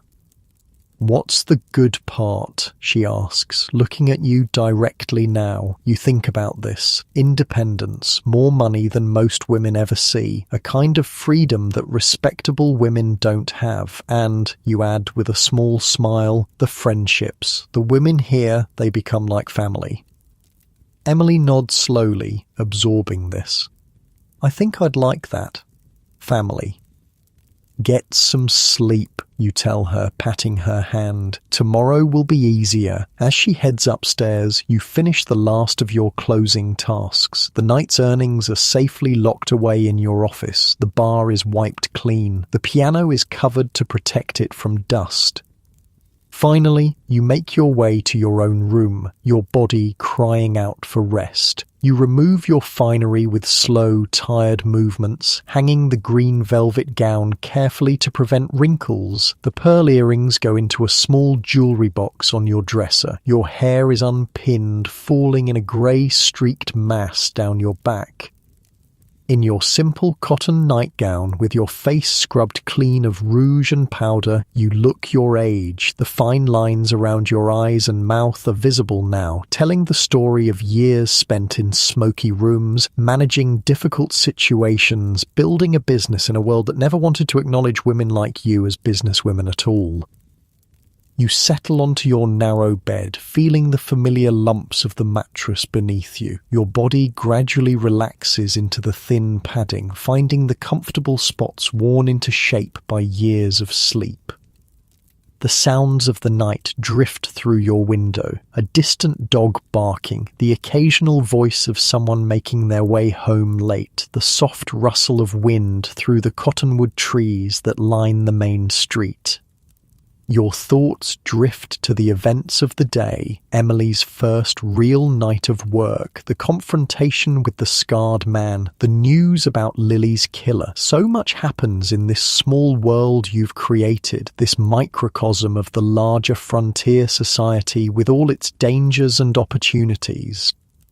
Your breathing slows as you settle deeper into the mattress. The weight of the day's responsibilities begins to lift from your shoulders. Your muscles, tense from hours of vigilance, gradually unwind. A yawn escapes as your body recognizes it's finally time to rest. Morning comes with the sound of hammering from somewhere down the street. You groan, rolling over to bury your face in the thin pillow. It doesn't help. The noise continues, insistent and rhythmic. Giving up on further sleep, you push yourself into a sitting position. Your body aches in familiar ways, feet sore from hours in uncomfortable boots, back tight from maintaining perfect posture, head slightly fuzzy from the small amounts of alcohol you consumed while entertaining customers.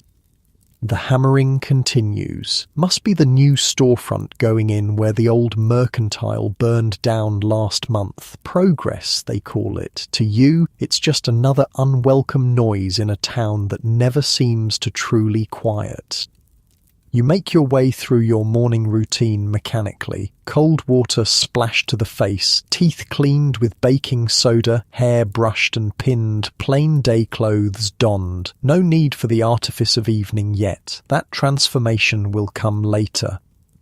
Downstairs, you find Thomas already at work, restocking the bar with the bottles he brought up from the cellar. No sign of any of the girls yet. They'll sleep late after last night's work. Even Lucy, usually an early riser, hasn't emerged. "Morning," Thomas greets you, his voice low out of habit. The walls are thin, and loud noises travel easily to the rooms above. Coffee's hot. You pour yourself a cup, savouring the bitter warmth.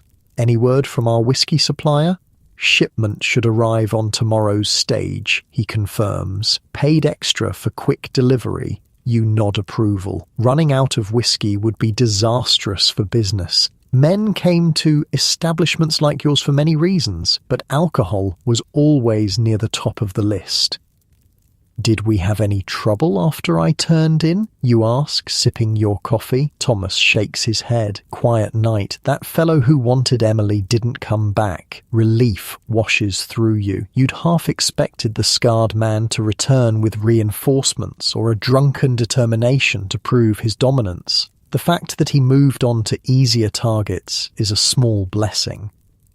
As you settle at your desk to review yesterday's accounts, the front door opens. It's too early for customers, and your girls know to use the back entrance during daylight hours to maintain some semblance of discretion. Sheriff Mills steps inside, removing his hat as his eyes adjust to the dimmer interior. His expression is unreadable, but there's a tension in his shoulders that immediately puts you on alert. "Catherine," he says with a nod. "Need a word?" You gesture to the chair across from your desk. "What can I do for you, Sheriff?" He sits, placing his hat on his knee. "Had some trouble last night over at the Broken Spoke." The Broken Spoke, the establishment you directed the scarred man and his companions toward. Your stomach tightens. "What kind of trouble?" you ask, though you can already guess. "Man dead. Stabbed." The sheriff's eyes fix on yours. Fella with a scar along his jaw. Despite your dislike of the man, the news sends a chill through you. "I'm sorry to hear that." "I'm sure," Mills says dryly. "Word is you sent him and his boys over there after refusing to serve them." There's no accusation in his voice, just a statement of fact, but you feel defensive nonetheless. They were looking for trouble. Specifically, they were looking to trouble one of my new girls who wasn't interested. I suggested they might find more willing company elsewhere. The sheriff nods slowly. That's about what I figured. Don't worry, you're not in any hot water, just trying to piece together his movements last night. Do you know who killed him? One of Bessie's girls, looks like. Claims self-defense, says he got rough, wouldn't take no for an answer. Bessie ran the Broken Spoke with minimal oversight and even less concern for her employees' well-being. Her girls were often desperate women with few other options, older, addicted to something, or otherwise unable to secure positions in the better houses. Will there be a trial? You ask, though you suspect you already know the answer. Sheriff Mills shrugs. Doubt it. Nobody's too broken up about a stranger causing trouble, and Bessie's already paid the fine for disturbance of the peace. That was how justice often worked in frontier towns. A man's death might warrant investigation, but if the deceased was a troublemaker with no local connections, and especially if he'd been killed by a prostitute defending herself, the matter was usually settled with a fine and, perhaps, compensation to the brothel owner for lost business. Anything else you need from me? You ask, eager to move the conversation along. Association with a death, even peripherally, was bad for business. Just wanted to let you know, Mills says, rising, and to suggest you might want to be careful about who you turn away. Sometimes it's safer to handle trouble in your own place than to pass it along. The advice rankles, but you keep your expression neutral. I'll keep that in mind. After he leaves, you sit in silence for a moment, processing. The scarred man is dead, killed by one of Bessie's girls when he got violent. It could just as easily have happened here, to Emily, or any of your other women.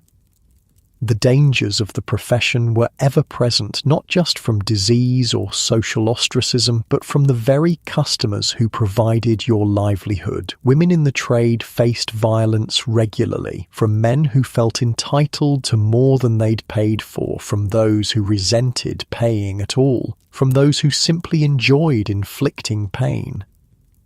Madams like Mattie Silks and Jenny Rogers employed male bouncers specifically to protect their girls from such dangers. Others, like Cad Thompson of Virginia City, Nevada, handled violent customers themselves. Thompson once gave a severe beating to one of her employees who had argued with her, throwing the woman bodily from the brothel. When the employee took Thompson to court, the madam was acquitted. The law rarely sided with prostitutes, even against other women in the trade. The sound of footsteps on the stairs interrupts your thoughts. Lucy appears, already dressed for the day, in a simple brown skirt and cream blouse, her hair neatly braided. "Morning," she says, then notices your expression. Something wrong? You briefly explain the sheriff's visit and the death at the Broken Spoke. Lucy listens without interrupting, her face growing more serious with each detail. "Should we tell the girls?" she asks when you finish. "You consider this." "Yes, but not all at once, individually, as they wake up. No need to cause a panic, but they should know to be extra cautious for a while. His friends might come looking for payback." Lucy nods, understanding the delicate balance you're trying to maintain. Keeping your employees informed of potential dangers without frightening them so much they can't work effectively. "I'll start breakfast," she says, moving toward the small kitchen area. "The girls will be hungry when they get up." The morning progresses slowly. Your women emerge one by one from their rooms in various states of dishevelment. Some look well rested, others show the strain of entertaining difficult customers late into the night. You or Lucy speaks to each one privately about the incident at the Broken Spoke, emphasizing caution without dwelling on the more disturbing details. Emily is one of the last to appear, her borrowed dress wrinkled, her hair falling from its pins. She looks younger in the harsh light of morning, more vulnerable. When you pull her aside to explain what happened, her face pales. "That man died because of me?" she asks, her voice barely above a whisper. "Oh no," you say firmly. "He died because he was violent with a woman who defended herself. His choices led to his death, not yours or mine." She doesn't look entirely convinced, but nods anyway. "Will there be trouble for us?" "Possibly," you admit. "The sheriff doesn't think his friends will make much fuss. They were just passing through town, but we'll be watchful for a few days, just to be safe." The frankness with which you discuss potential violence might seem callous to outsiders, but it was simply the reality of life in a frontier brothel. Danger was acknowledged and prepared for, not hidden behind polite fictions. As midday approaches, you send Thomas to the general store with a list of supplies: flour, sugar, coffee, lamp oil, and other necessities for running the establishment. With him gone, you take over bar duties, wiping down the already clean counter and arranging glasses for the evening ahead. Lucy oversees the cleaning of the saloon, floors swept, spittoons emptied and scrubbed, tables wiped down, chairs arranged. The girls who aren't helping with these tasks are upstairs, washing clothes, mending tears in dresses, or simply resting before another long night. This was the rhythm of life in a brothel: evenings of entertainment and commerce, mornings of recovery, afternoons of preparation. The cycle repeated day after day, with only Sundays offering a slight variation when you opened later out of a nod to respectability rather than any genuine religious observance. Around 2 in the afternoon, there's another knock at the door. You tense, remembering yesterday's trouble, but when you open it, you find a young boy holding a letter. "Delivery for Madame Catherine," he says, holding out the folded paper. "Lady at Madame Rosalie said to bring it straight to you." You give the boy a penny for his trouble and close the door before opening the letter. The paper is fine quality, the handwriting elegant, Madame Rosalie's distinctive script. The message is brief but concerning. A man matching the description of one of the scarred leader's companions was seen asking questions about the fancy house with the uppity madam around town this morning. Rosalie thought you should be warned. You fold the letter and tuck it into your pocket, considering your options. You could close for the night, citing some excuse, but that would mean a significant loss of income for both you and your girls. You could hire extra security, but reliable men on short notice would be expensive and might create more tension than they prevented. In the end, you decide on a middle path. You'll open as usual, but station Thomas near the door with instructions to turn away anyone who seems connected to last night's trouble. You'll also speak to Sheriff Mills again, making him aware that there might be a specific threat to your establishment. Just as you've reached this decision, there's a commotion from upstairs. Raised voices, a thump, then the sound of breaking glass. You hurry up the narrow staircase to find Rose and another girl, Jenny, facing each other in the hallway outside their rooms. Rose's cheek bears a red mark that will likely become a bruise. Jenny is breathing hard, her hands clenched into fists. "What's going on here?" you demand, stepping between them. Both women start talking at once, their accusations overlapping. Stolen jewellery, borrowed clothes not returned, customers poached, the usual disputes of women living in close quarters with limited resources and competitive work. "Enough," you say sharply. "Rose, go downstairs and have Lucy look at that cheek. Jenny, in your room, now." They obey, though not without final glares at each other. You follow Jenny into her small room, closing the door behind you. "Explain," you say, crossing your arms. Jenny's story pours out in a mixture of justifications and accusations. Rose has been stealing her regular customers by offering services at lower prices. Rose borrowed her blue hair ribbon and returned it torn. Rose has been spreading rumors that Jenny has syphilis to scare away her clients.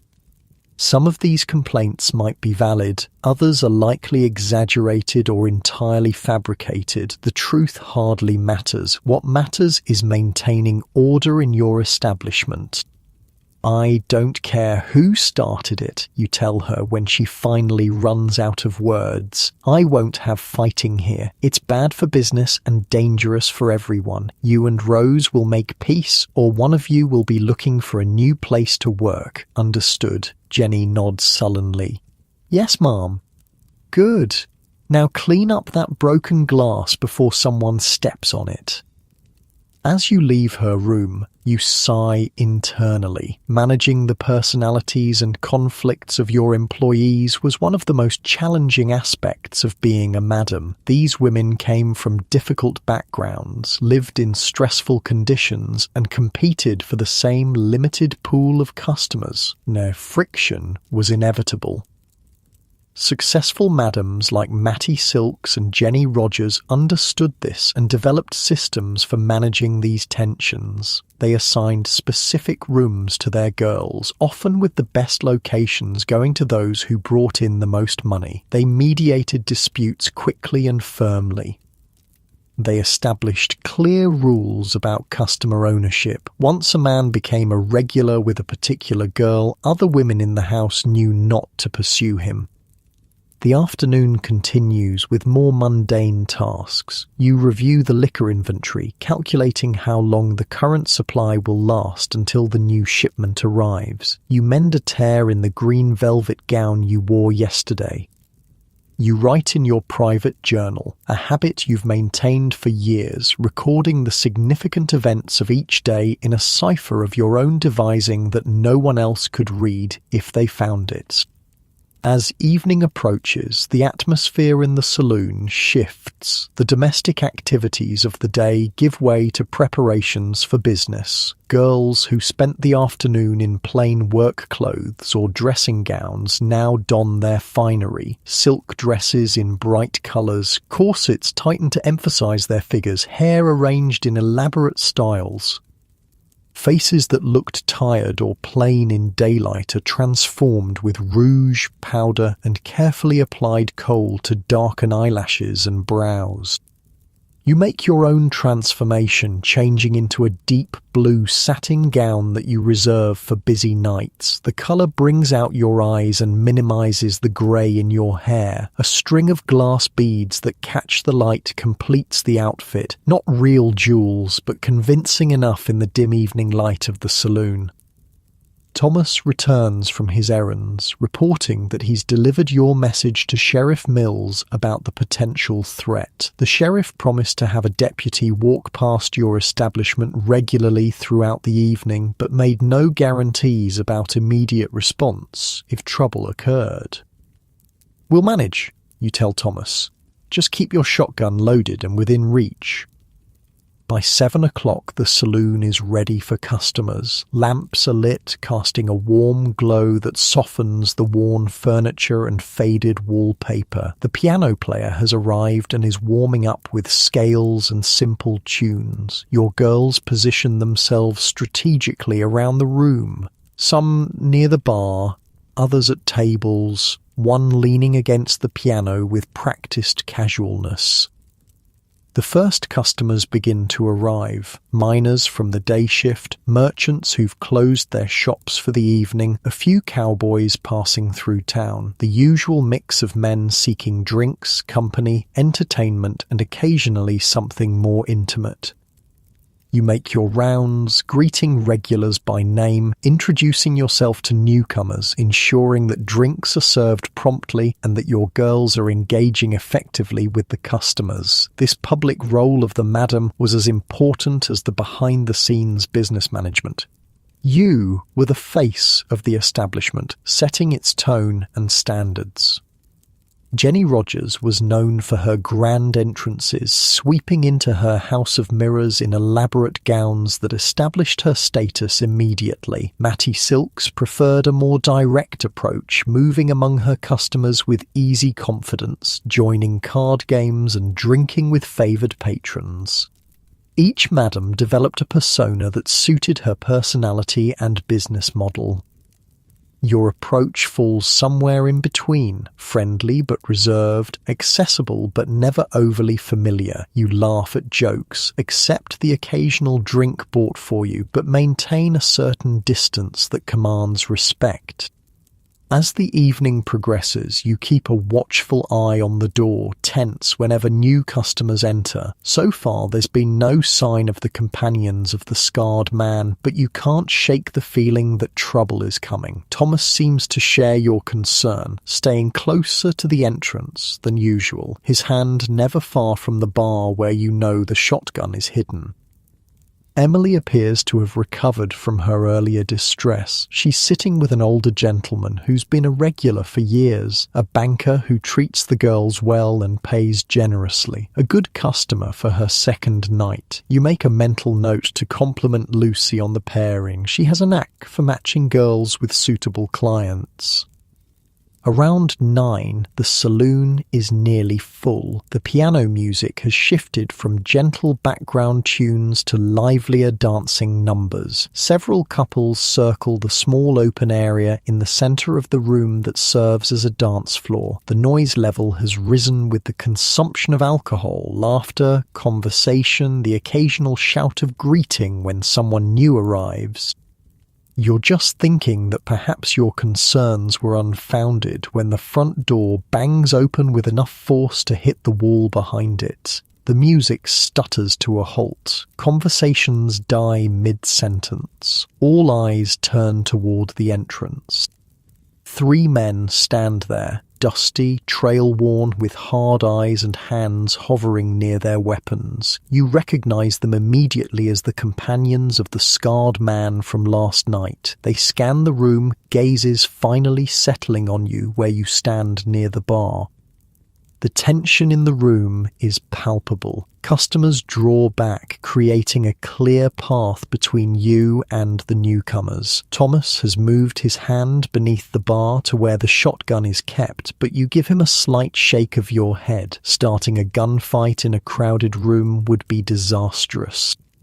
"Gentlemen," you say into the silence, your voice steady despite the fear curling in your stomach. "What can we offer you this evening?" The man in the centre, older than the others, with a grey-streaked beard and cold blue eyes, steps forward. "You the one who sent Jed over to that other place last night?" No point in denying it. "I suggested he might find more willing company elsewhere." "Yes." The man takes another step towards you. "He's dead, knife in the ribs." "So I heard," you reply, maintaining your calm exterior through sheer force of will. "A tragedy for his friends and family. Happened because you wouldn't serve him." There it is, the accusation you've been expecting, the attempt to place the blame for their friend's death on your shoulders rather than on his own violent behaviour or the woman who defended herself. "It happened," you correct carefully, "because he behaved in a way that led to violence. I'm sorry for your loss, but my decision to protect my employees was not the cause of his death." The man's expression darkens. One of his companions mutters something, his hand moving closer to his gun. The few remaining customers are now edging toward the exits, sensing the potential for trouble. Your girls have drawn together in a tight group near the piano, eyes wide with fear. This is the moment that tests a madam's authority and resolve. How you handle this confrontation will determine not just your immediate safety, but your reputation and standing in the community. Will you be seen as someone who can protect her own, or as an easy target for future threats? Matty Silks once faced down an angry customer with a Derringer pistol when he threatened one of her girls. Jenny Rogers relied on male bouncers to handle such situations, but was known to stand her ground verbally against even the most intimidating men. Cad Thompson of Virginia City fought her own battles, once giving a severe beating to a troublesome customer who refused to pay. Your hand moves slowly to your pocket where you keep a small pistol for emergencies. I understand you're upset, you say, your voice still steady. Let me buy you and your friends a drink and we can discuss this civilly. It's a gamble. Offering hospitality might diffuse the tension, or it might be seen as weakness. The man hesitates, his eyes flicking to your hand in your pocket, then to Thomas behind the bar, then to the now nearly empty saloon where potential witnesses have fled. Just as he opens his mouth to respond, the back door bangs open. Sheriff Mills strides in, hand resting on his holstered gun, 2 deputies behind him. "Evening, gentlemen," he says mildly, but there's steel beneath the casual greeting. "Heard there might be some trouble brewing. Thought I'd stop by." The leader of the 3 men straightens slightly. "No trouble, Sheriff. Just having a conversation with the lady here." "Good to hear," Mills replies, moving to stand beside you, "because this town's had enough excitement lately. Wouldn't want any more unfortunate incidents." The implied threat hangs in the air. After a tense moment, the bearded man gives a curt nod. "We'll be moving on tomorrow anyway. Just wanted to pay our respects to the lady who sent our friend to his death." "And now you have," the sheriff says. "Anything else?" The 3 men exchange glances. Then the leader shakes his head. "Nothing that can't wait for another time, another place." They back toward the door, unwilling to turn their backs on the sheriff and his deputies. Only when they've disappeared into the night does the tension in the room begin to dissipate. "Thank you, Sheriff," you say quietly. "Your timing was impeccable." Mills shrugs. "Just doing my job. Figured they might come calling after what happened to their friend." He surveys the now empty saloon. "Might want to close early tonight. Let things cool down." You nod, already calculating the financial loss against the potential danger of remaining open. "I think you're right." After the sheriff and his deputies leave, you begin the process of closing the saloon. Thomas locks the doors and begins extinguishing lamps. The girls, still shaken by the confrontation, help clean up without their usual chatter and complaints. By midnight, everything is secured for the night. You've decided to keep everyone inside until morning, concerned that the 3 men might be waiting somewhere in town despite the sheriff's warning. The girls will sleep in the saloon, not comfortably, but safely. As you arrange blankets on the bar and tables to create makeshift beds, Emily approaches you. "Is this normal?" she asks softly. "This kind of danger?" You consider how to answer truthfully without frightening her further. "Not every day," you finally say, "but not uncommon either. This business attracts certain types of men. Some are just looking for company or a good time. Others bring their troubles with them." She nods slowly. "I thought..." She hesitates. "I don't know what I thought. Not this." "Few do at the start," you reply, echoing your words from last night. "It gets easier. You learn to read people, to spot trouble before it arrives, and you're not alone. We look out for each other here." This was perhaps the most important aspect of life in a frontier brothel. The community formed by necessity among women society had cast out. They shared resources, protected each other, celebrated together, and mourned together. For many, it was the first time they'd experienced such solidarity. As the night deepens, the saloon grows quiet. Most of the girls have settled into their improvised beds, their breathing growing deeper and more regular as sleep claims them. Thomas has positioned himself near the front door, a rifle across his knees, ready for any disturbance. You find yourself at your small desk, too keyed up from the evening's events to sleep despite your exhaustion. Your ledger lies open before you, but the figures blur as your mind replays the confrontation, imagining how differently it might have ended without the sheriff's timely arrival. The small oil lamp casts shadows across the room, creating pools of darkness between islands of warm light. Outside, the town has fallen silent. Even the dogs that usually bark through the night seem to be resting. You lean back in your chair, feeling the tension in your shoulders begin to release slightly. Your breathing slows to match the quiet rhythm of the night. The fear that's been sitting like a stone in your stomach all evening begins to dissolve. In this moment of temporary peace, you allow your guard to drop just a little. Your eyes grow heavy as the adrenaline of the confrontation finally leaves your system. You shift in your chair, finding a more comfortable position as your muscles relax one by one. The soft sounds of your sleeping girls create a gentle backdrop to your thoughts, which are beginning to drift like leaves on a slow-moving stream. The weight of responsibility eases slightly as you acknowledge that everyone is safe for tonight at least. You feel yourself settling deeper into your chair, your breathing naturally slowing as the events of the day recede into memory. A yawn escapes as your body tells you what your mind has been resisting, that it's time to rest, to gather strength for tomorrow's challenges. Just for a moment, you think, closing your eyes, just a brief respite while everything is quiet and still. You adjust your position slightly, getting more comfortable as the night deepens around you, the distant sound of wind in the cottonwoods creating a soothing rhythm that seems to match your heartbeat as it gradually slows.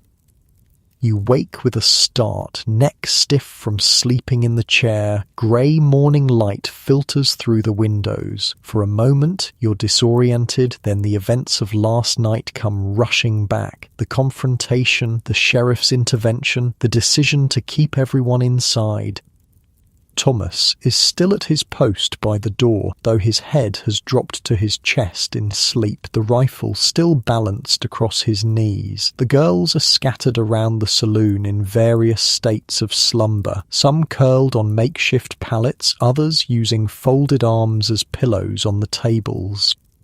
You stretch, wincing at the pain in your shoulders and back. Too old to be sleeping in chairs, you think ruefully. Then again, you're too old for a lot of things about this life, a fact that's becoming more apparent with each passing year. Rising quietly to avoid waking the others, you make your way to the small kitchen behind the bar. The stove is cold, but you find the remains of yesterday's coffee in a pot. It's bitter and strong, but the warmth and caffeine are welcome as you try to shake off the fog of interrupted sleep. Cup in hand, you return to the main room and gently wake Thomas. He jerks awake, hands tightening on the rifle before he recognizes you. "Easy," you murmur. "It's just me." He relaxes, rolling his shoulders to ease the stiffness. "Morning? Any trouble in the night?" "Not that I know of. I fell asleep at my desk." You glance toward the still locked front door. "Think our visitors have moved on?" Thomas rises, moving to peer through a gap in the curtains covering the window. Streets quiet, just the usual morning folk heading to work. You consider your options. You can't keep the saloon closed indefinitely, and your girls can't stay locked inside forever. At some point you'll have to return to normal operations and accept whatever risks come with it. Let's wait till the sheriff makes his rounds, you decide. If he gives the all clear, we'll open as usual tonight. Thomas nods, moving to stoke the stove for breakfast. The noise and activity begin to rouse the others. Girls stretch and yawn, complaining about sore backs and necks from their uncomfortable sleeping arrangements. The piano player, who stayed as well, begins to pick out a gentle morning tune, his fingers moving automatically across the keys despite his still drowsy state. Lucy organises breakfast, the last of yesterday's bread, some cheese, coffee for those who want it. The mood is subdued but not fearful. These women have faced dangers before. Last night's confrontation was frightening but not unprecedented in their lives on the frontier. Emily sits apart from the others, a cup of coffee clutched in her hands, her expression thoughtful. You join her, settling into a chair at her small table. Quite an introduction to the business, you comment. 2 days in and already involved in a standoff, she offers a small smile. Not what I expected, that's certain. She hesitates, then adds, but I'm still here. There's determination in her voice that you approve of. She's made of sterner stuff than her delicate appearance suggests. Good, you reply. This work isn't for everyone, but for those who can handle it, there are worse ways to make a living. And it was true. For all its dangers and social stigma, prostitution on the frontier often provided women with income and independence unavailable through other means. While a laundress might earn wonton and toodles per day for back-breaking work, a prostitute in a decent establishment could make $5,010 per night. Madams like Mattie Silks and Jenny Rogers accumulated substantial wealth, owning property and businesses at a time when most women were legally and financially dependent on men. Around mid-morning, Sheriff Mills makes an appearance, knocking at the back door rather than the still-locked front entrance. Thomas admits him while you gather the girls in the main room to hear whatever news he brings. Your troublemakers boarded the eastbound stage at dawn, Mills announces, without preamble. Station master confirmed it. They're gone. A collective sigh of relief passes through the room. The immediate threat, at least, has passed. Any chance they'll come back, you ask, not willing to let your guard down completely. The sheriff shrugs. Possible, but not likely. Men like that are usually just passing through. By the time they reach the next town, they'll have found new troubles to occupy them. You nod, accepting his assessment. Thank you for checking, Sheriff, and for your timely arrival last night. Mills touches the brim of his hat in acknowledgement. Just doing my job, ma'am. His gaze sweeps the room, taking in the makeshift sleeping arrangements and the slightly dishevelled appearance of your girls. Recommend you all get some proper rest today. Won't do business any good to have your ladies falling asleep on the customers tonight. After he leaves, you announce that the saloon will open as usual this evening, but that everyone should take the day to recover from last night's disruption. The girls disperse to their rooms, eager for the comfort of proper beds after their uncomfortable night on the saloon floor. You retreat to your own room as well, shedding yesterday's clothes and stretching out on your narrow bed with a sigh of relief. Your body sinks into the familiar mattress, muscles gradually releasing their tension. Sleep claims you quickly, pulling you into a deep, dreamless rest.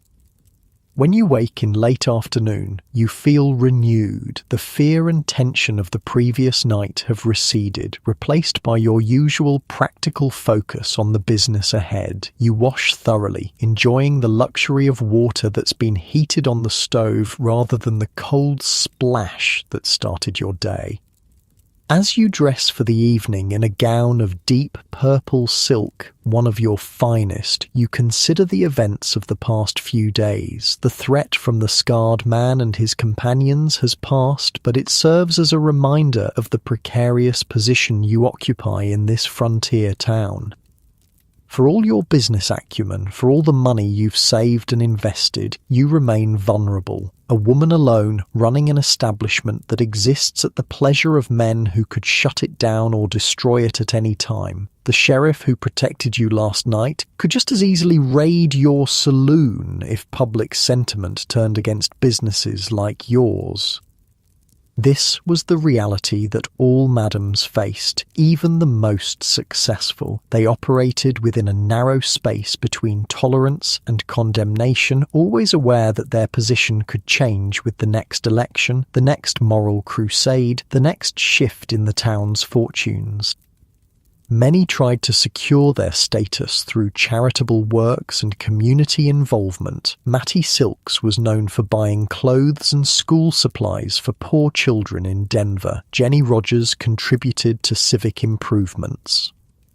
Even Squirrel Tooth Alice, a Texas madam known for her distinctive dental feature, regularly donated to her local church, though she was not herself welcome to attend services.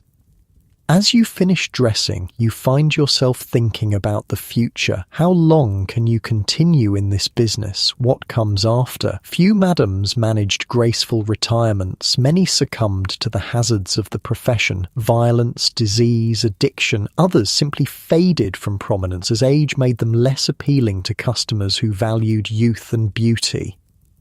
Mattie Silks was one of the exceptions. After years of running successful brothels in Denver, she eventually married a cattle dealer named Jack Reddy and lived out her days in relative respectability. Jenny Rogers was less fortunate, struggling with health problems in her later years before her death in 1909.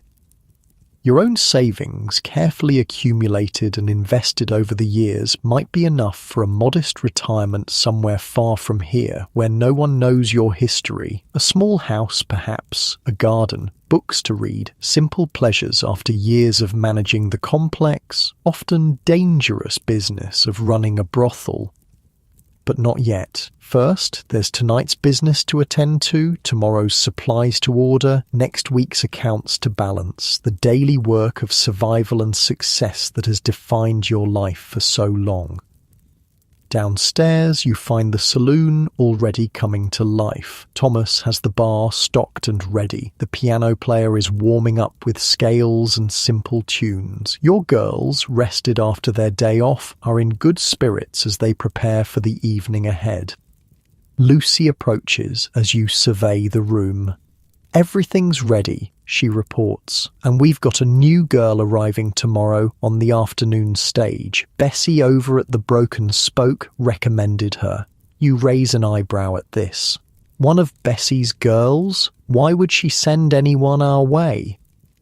Lucy shrugs. Apparently the girl was asking about better places to work after what happened with that scarred fellow. Bessie told her to try here if she wanted a safer establishment. It's an unexpected compliment from a competitor, especially one like Bessie, who usually cared little for the welfare of her employees. Perhaps the violent death in her brothel has prompted some reflection on her business practices. We'll see when she arrives, you decide. No promises until I've met her. The evening unfolds without incident. Your regular customers return, apparently unconcerned by the previous night's disturbance. New visitors arrive as well, drawn by the music and the promise of female company after long days of work or travel.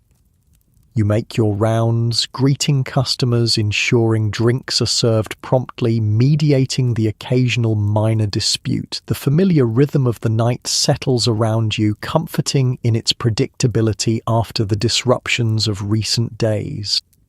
Emily seems to have found her footing. She moves among the customers with growing confidence, laughing at their jokes, accepting drinks, occasionally leading a man upstairs when terms have been agreed upon. She's a quick learner, adapting to the unspoken rules and expectations of the establishment. By midnight, the saloon is doing brisk business. The piano music has shifted from gentle background tunes to livelier dancing numbers. The noise level has risen with the consumption of alcohol, laughter, conversation, the occasional shout of greeting when someone new arrives.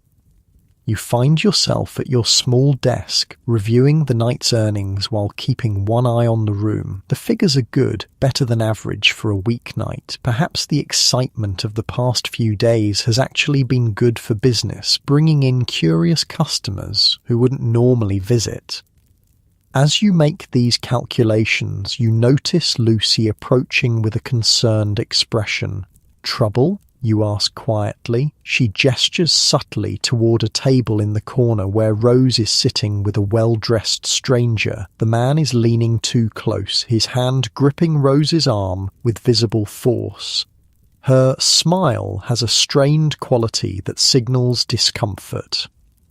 You rise smoothly, making your way toward the table. This is part of your role as madam, protecting your girls from customers who might become problematic, intervening before situations escalate into something more dangerous. "Good evening," you greet them, your tone pleasant but firm.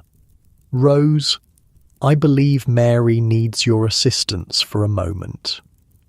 It's a code phrase you've established with your girls, offering an excuse to extract themselves from uncomfortable situations. Rose nods gratefully, pulling her arm from the man's grip. "If you'll excuse me, sir," she says with practiced politeness. "Duty calls." The man frowns, his hand reaching for her again. "I paid for your time."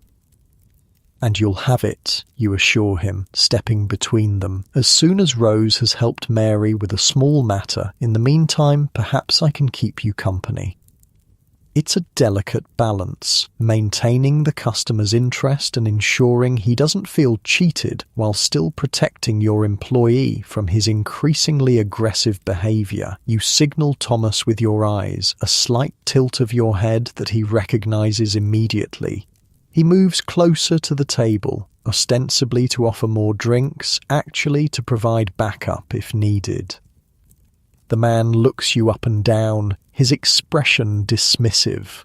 "No offense, but I prefer something younger." You smile, unsurprised and unoffended.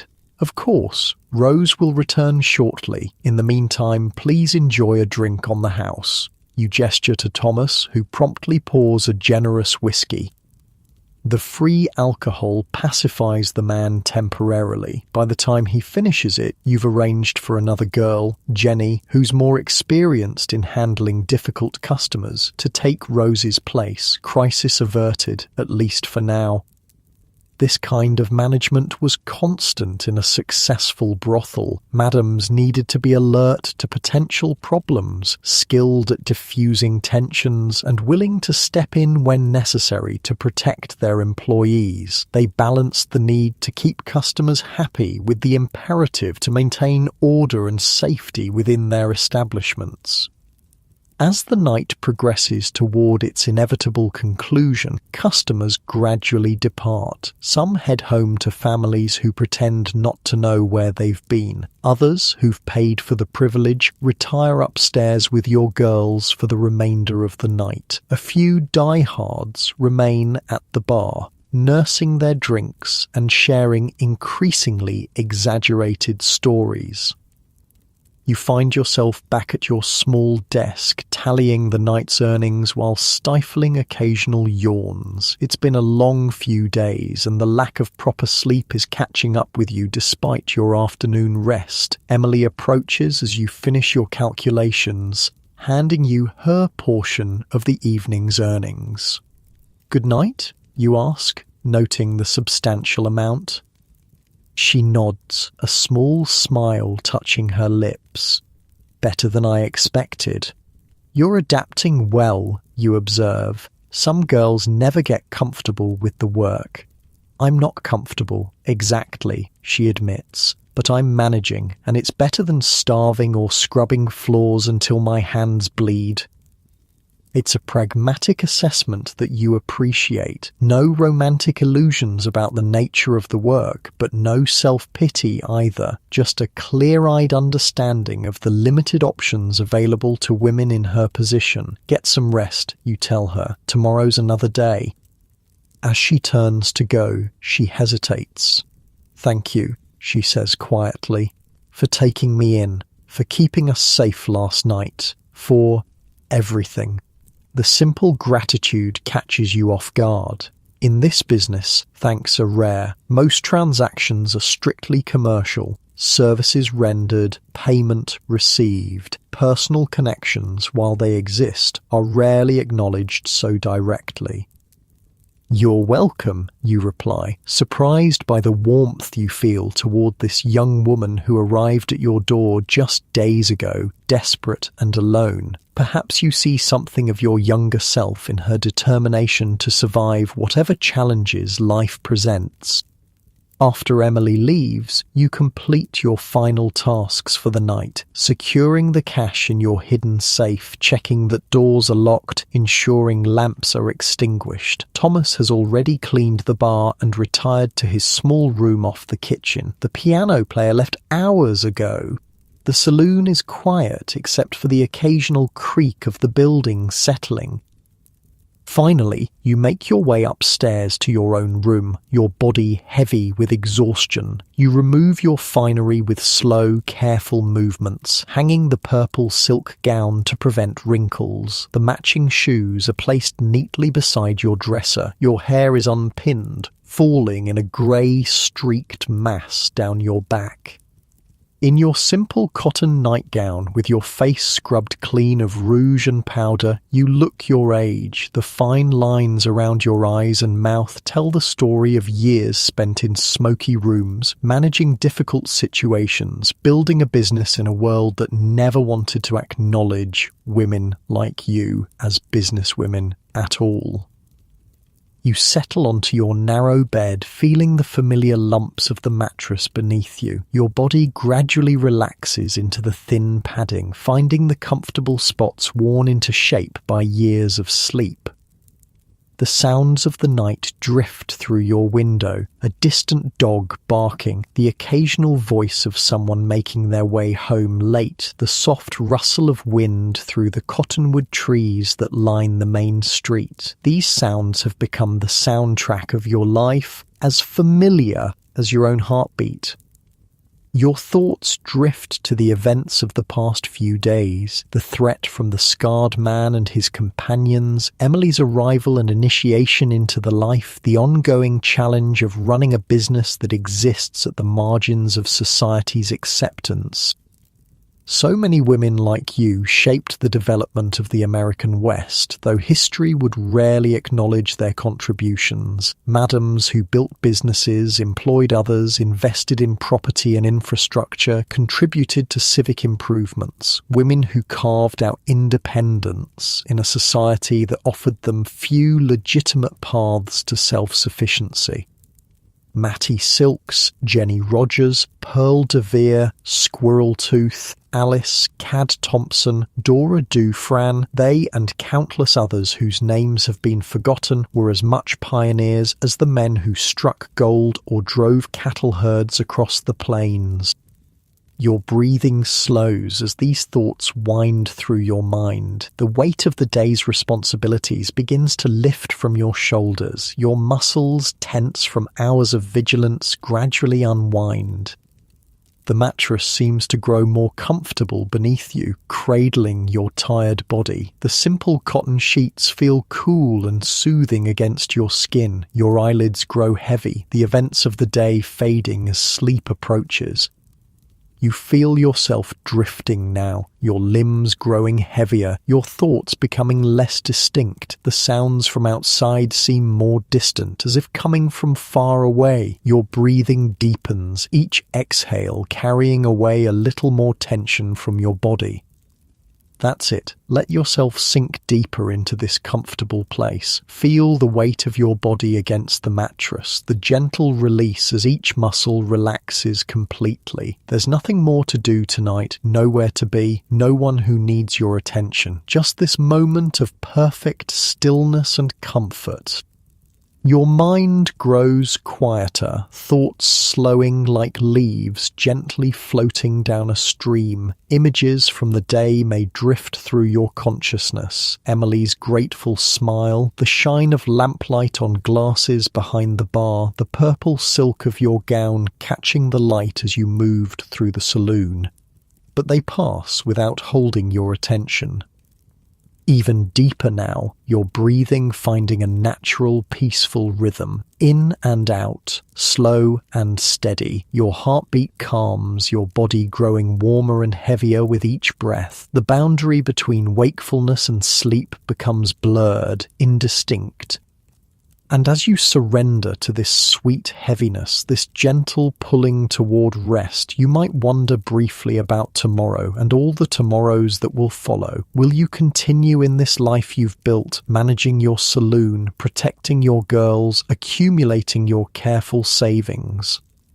Or will you someday make that change you sometimes dream of? The small house somewhere quiet, the garden, the books, the peaceful anonymity of a life without judgment. The question floats away unanswered as sleep claims you fully now, your breathing deep and regular, your body completely at rest, safe in this moment of perfect peace, drifting deeper and deeper into slumber as the night enfolds you in its quiet embrace.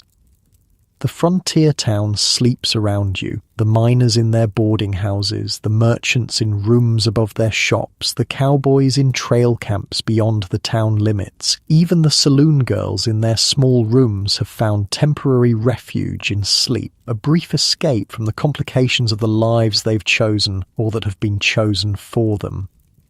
And you, Madame Catherine, keeper of secrets, manager of desires, businesswoman in a man's world, you sleep too, your dreams perhaps carrying you to that quiet place you sometimes imagine, or perhaps returning you to moments from your past, experiences that shaped you into the woman you've become.